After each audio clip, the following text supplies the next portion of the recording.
presented by Khushbu Music।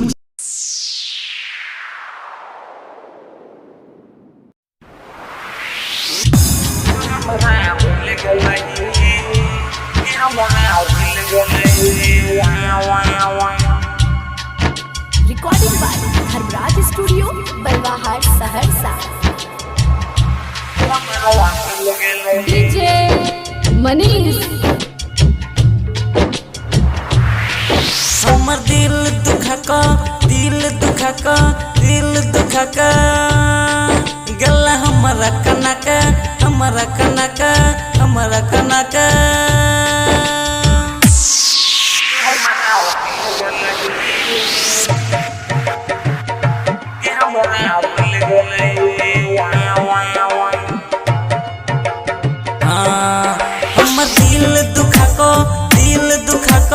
दिल दुखा का हमर दिल दुखा का गली हमारा रोला का बोला कौन कसूर पैलही तू हमारा भूल गलही कि हमारा भूल गलही तू हमारा भूल गलही कि हमारा भूल गलही।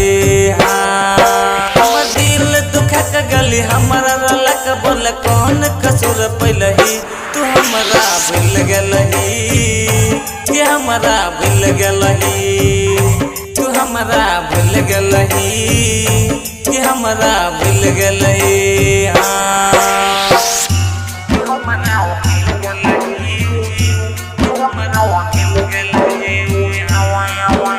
Recording by Pappu DJ Manish Simri Bakhtiyarpur Durga Sthan गली। दिल में तारा बसलियो हमें सोना गे ऐसे खेलला जैसे खिलौना गे। दिल में तारा बसलियो हमें सोना गे ऐसे खेलला जैसे खिलौना गे। दिल में तारा बसलियो हमें सोना गे खेलले हमारा दिल से जना खिलौना गे। चिड़िया तो खैली छोड़ी हमारा बोलेली बोले कौन कसूर पैलही तो हमारा भूल गलही कि हमारा भूल गलही तो हमारा भूल गलही कि हमारा भूल गलही।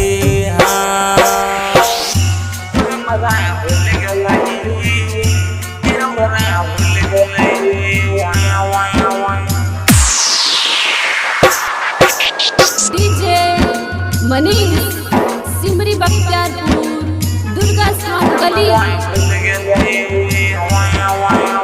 कहे चलो सुने रंतस गे इंदल दीवाना का बाढ़े दली टेंशन गे। कहे चलो सुने पप्पू राजा गे विक्रम राठौर के बजबे देला बाजा गे।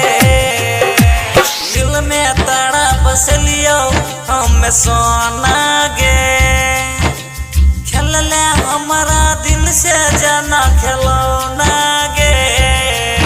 अपन घर बोलली अपना भाई से पिटबैली ठीक है न तू कैलही तू हमारा भूल गलही कि हमारा भूल गलही तू हमारा भूल गलही कि हमारा भूल गलही। Dharmraj recording studio Balwahat Saharsa.